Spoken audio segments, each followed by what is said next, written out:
यह विधेयक केवल एक कानूनी प्रावधान नहीं है बल्कि भारत की आधी आबादी का पूरा हक है। जिन लोगों ने सदन में नारी शक्ति वंदन अधिनियम का विरोध किया है उन्हें अपने घर में भी जवाब देना होगा। मंजू शर्मा,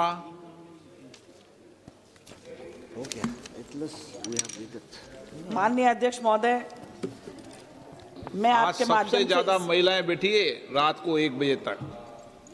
महिला आरक्षण बिल पर प्रतिबद्धता देखो, गिनती गिन लो सदन के अंदर। आज पुरुषों का समय नहीं है। धन्यवाद अध्यक्ष महोदय। मैं आपके माध्यम से इस सदन में निर्वाचन क्षेत्र परिसीमन विधेयक 2026 पर अपने यशस्वी प्रधानमंत्री नरेंद्र भाई मोदी जी का हृदय से धन्यवाद करती हूं, जिन्होंने इस विधेयक को संसद में लाने का मार्ग प्रशस्त किया। यह विधेयक हमारे लोकतंत्र की मूल भावना, समान प्रतिनिधित्व और न्यायपूर्ण भागीदारी को सुदृढ़ करने की दिशा में एक महत्वपूर्ण कदम है। माननीय अध्यक्ष महोदय, भारत विश्व का सबसे बड़ा लोकतंत्र है और इस लोकतंत्र की सफलता इस बात पर निर्भर करती है कि प्रत्येक नागरिक की आवाज़ संसद तक समान रूप से पहुंचे।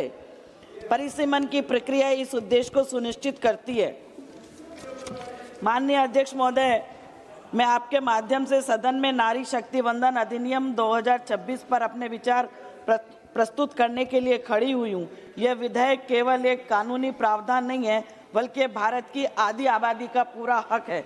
हमारी माताओं, बहनों और बेटियों को उनके अधिकारों का सम्मान, वास्तविक स्थान दिलाने की दिशा में ऐतिहासिक कदम है। नारी शक्ति अधिनियम को लागू करने के लिए सरकार ने एक संशोधन विधेयक सदन में प्रस्तुत किया, जो पहले 23 में लागू हुआ।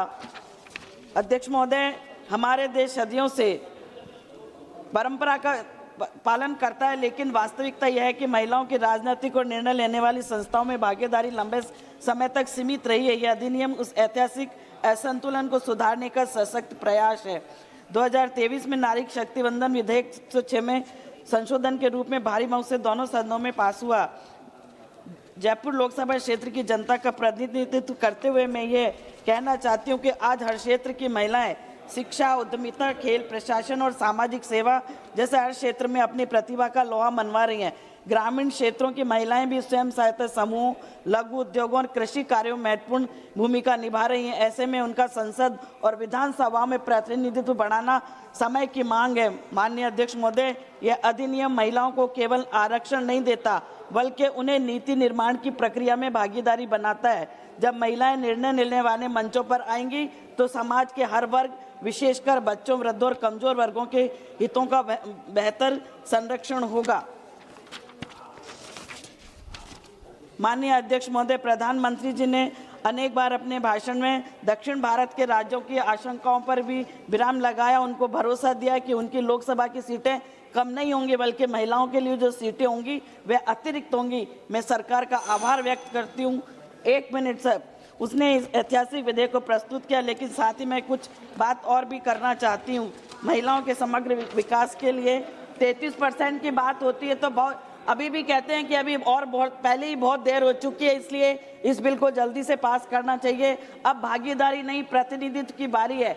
इस बिल का समर्थन करके अपने आप को गौरवान्वित महसूस करें ताकि ये कह सकें कि नारी शक्ति वंदन अधिनियम बिल को पास करने में हमारा भी योगदान रहा है। एक महिला सशक्त होती है तो लोकतंत्र कैसे कमजोर हो सकता है। जिन लोगों ने सदन में नारी शक्ति वंदन अधिनियम का विरोध किया है उन्हें अपने घर में भी जवाब देना पड़ेगा कि उन्होंने हमारे नारी शक्ति का विरोध, अधिनियम का विरोध क्यों किया है, क्योंकि हो सकता है उनका भी कल नंबर आ जाए। मन में तो विपक्ष में भी खूब खुश है, लेकिन क्योंकि राजनीतिक मजबूरी है इसके कारण वो विरोध कर रहे हैं। मैं इतना कह के अपनी बात को समाप्त करती हूँ। 33% जब आरक्षण है वो हर महिला के लिए है, चाहे वो किसी धर्म की हो, किसी पंथ की हो, किसी समाज की हो, किसी दल की हो। ये भ्रम क्यों महिलाओं में फैला रहे हैं। मैं विपक्ष से भी ये निवेदन करूंगी कि इस बिल का, नारी शक्ति अधिनियम बिल का सब लोग समर्थन करें। इसी बात को कहकर मैं अपनी बात को विराम दूंगी। जय जय राजस्थान।